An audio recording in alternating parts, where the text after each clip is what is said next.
కూడా సమస్యలు పరిష్కారం అవ్వట్లేదు అని గమనించి ఏడాది పాటు కూడా ప్రస్తుతం ఉన్న సిస్టంలో లోటుపాట్లు ఏమున్నాయి, ఎటువంటి చట్టం తీసుకొస్తే మనము రైతులకు త్వరగా మేలు చేయగలుగుతాము, మన దేశంలో అన్ని రాష్ట్రాల్లో రెవెన్యూ చట్టాల్లో మంచి అంశాలన్నీ కూడా పరిశీలించి మన రాష్ట్రంలోని ఇంతవరకు 6వ చట్టాలన్నీ కూడా పరిశీలించి అన్నింటిలో కూడా ముఖ్య అంశాలు స్వీకరించి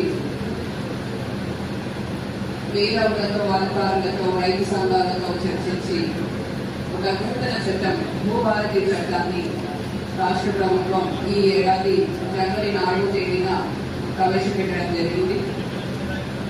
ఈ చట్టానికి సంబంధించిన నియమాలు నిబంధనలు కూడా 3 నెలల వ్యవధిలో ఏప్రిల్ 14న డాక్టర్ బిఆర్ అంబేద్కర్ జయంతి సందర్భాన అమలు చేయడం జరిగింది.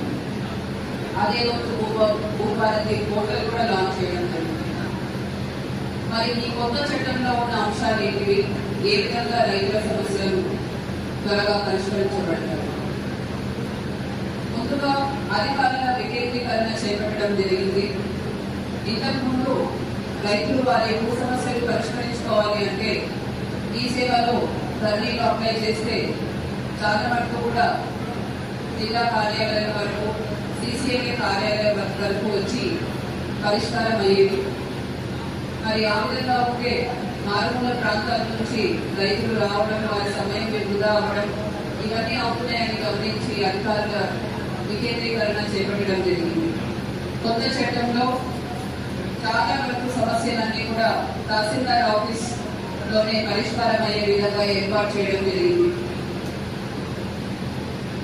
ఇంకా